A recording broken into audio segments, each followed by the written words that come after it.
What is going on, guys? Max Settings here, and welcome back to another review. In today's review, we are going to be taking a look at the Dunu SA6. Now, before we get into today's review, I just have to give a little disclaimer that this SA6 was provided for review by Dunu. Dunu is a IEM manufacturer that makes a bunch of different IEMs. I have reviewed their Luna, and they saw that review, and they offered to send me over the SA6 to check out. So once again, big thanks to them for providing these for review. And without further ado, let's get into the video.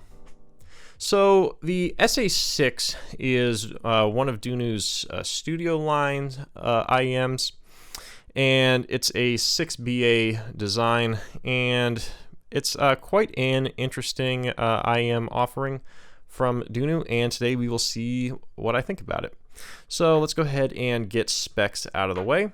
So the SA6 is coming in at $550.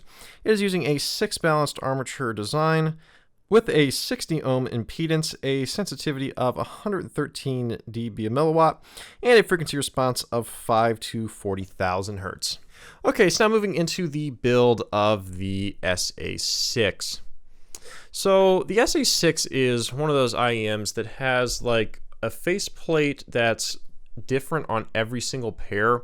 And they all seem to be like some kind of blue-orange mix. This one leans much more towards the dark blue with a little bit of orange spots.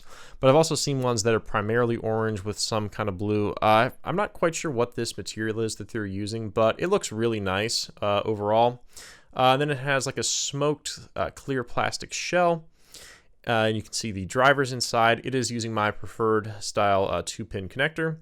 And there's a little switch there that lets you tune the bass to your liking. So there's kind of like a bass boost mode, which I believe they call atmospheric immersion.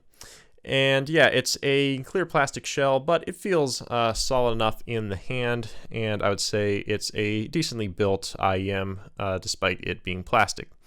Now, as for the comfort, the SA6 I do find fairly comfortable overall. This to me looks to be another one of the IEMs where they just took somebody's custom IEM and then turned it into a universal, because it's also a very, I guess, like shape that would be very, very hard to design from the ground up. But yeah, you can just see it has a little dent there at the bottom, and then this little piece here on the top of the ear. And yeah, it is in the upper end of comfortable IEMs that I have worn.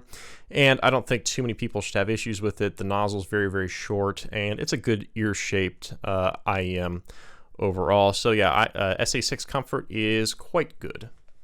Okay, so now let's talk about included accessories, which there are a lot of. So Dunu gives you a ton of different tips. There's just bags and bags and bags of tips, 1/4-inch adapters, cleaning brush. There's just tons of different things they give you. And then let's go ahead and talk about the cable real quick. So the SA6 comes with this cable. This is the best stock IEM cable that I have encountered to date.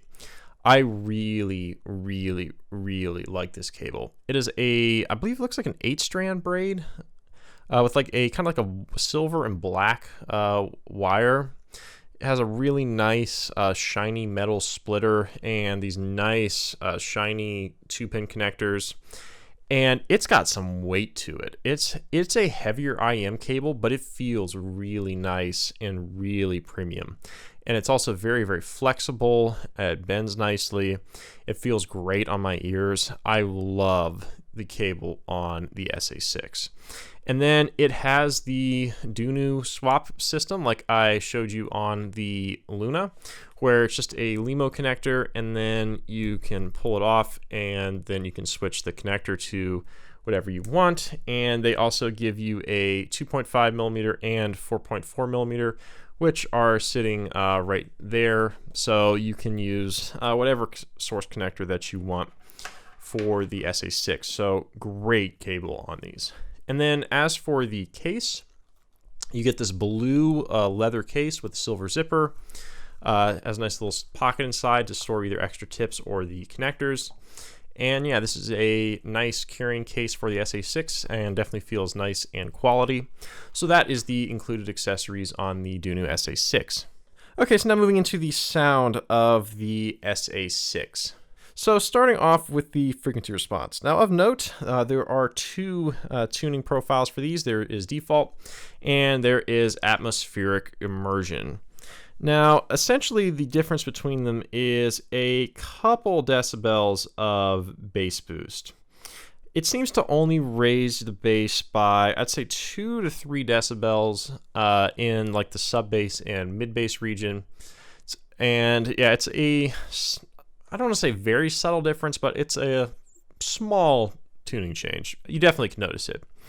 So anyway, so by default, they have, I'd say, about a 5 to 6 dB bass boost in the sub region.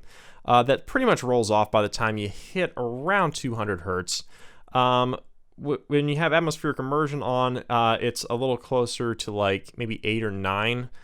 So it just boosted a little bit further. And again, it's dead pretty much by the time you hit like 200, 250 hertz. The rest of your lower mids are more or less flat. And then your mid-range tuning, I'd say, is more or less pretty much balanced. If I hate saying neutral, but more or less neutral overall. Peaks right around 2.5K. It's a very, very balanced IM in terms of vocals. Now, your treble is a little bit interesting. It is dipped a couple decibels, like in that 5.5, 6K region. And essentially why they're doing that is to cut down on sibilance. Now, that could be good, and it's also bad in some ways, which we'll talk about just a little bit. And then after that, the rest of your treble is, again, I'd say more or less in line or balanced. And then it is lacking a little some air above 10K, which is one of my gripes. I wish it had a little bit more air. So that is the frequency response of the SA6. Okay, so now let's talk detail. So the SA6 is definitely a detailed IM. For a $550 price point, I would say it definitely is up to par in terms of detail. I think it has solid resolution across the frequency range and no real gripes about the detail on the SA6. Now, as for timbre, it definitely has BA timbre. It's not awful BA timbre by any means, but you definitely can hear some of the classic BA timbre in the treble, and particularly in the bass. The SA6 definitely has BA bass. It is solid BA bass, but it is definitely BA bass. It's nowhere near the best BA bass that I've heard, but it's nowhere near the worst. It's kind of in the middle in terms of the bass. It's kind of got that weaker bass that doesn't really slam that hard, and it's not particularly punchy despite it being very, very boosted, and lacks some rumble overall. So the bass is decent, but definitely has BA bass. Now, in terms of head stage and imaging, both of these areas are I'd say about average to, again, slightly above average. I didn't think it was anything particularly amazing, but it didn't bother me by being very small or very bad by any regards. So both of those areas, all in all, are quite good. And I believe that is all you need to know about the sound on the SA6. So, okay, let's go talk about some comparison here and my final thoughts. Now, the SA6, when I first got it, the IM that it most reminded me of was the 64 Audio U12T.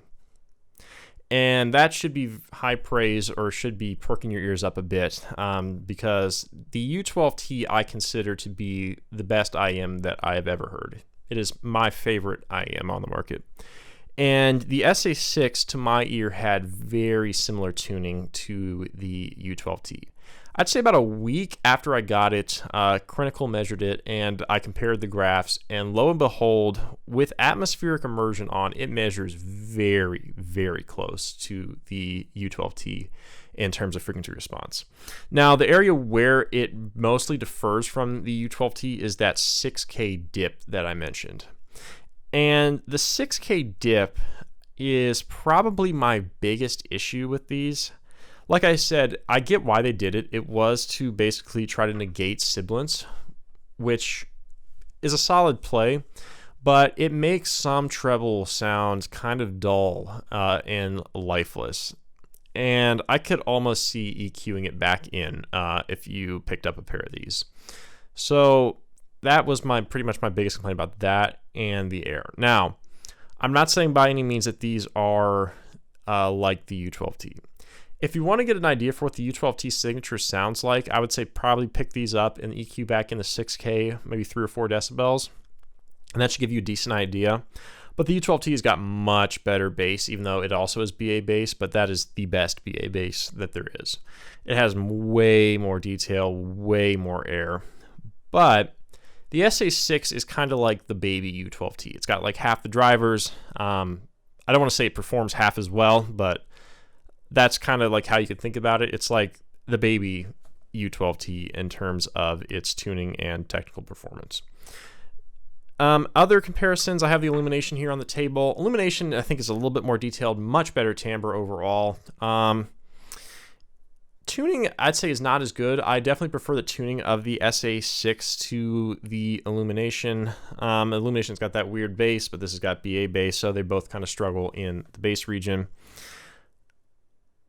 I haven't really reviewed many IEMs around this price category, so I'm not quite sure what else to compare it to. The Blessing 2 is another interesting one. I could see why you would take the Blessing 2 over this. The Blessing 2's got better bass, a little slightly different tuning, but I also really like the Blessing 2's tuning.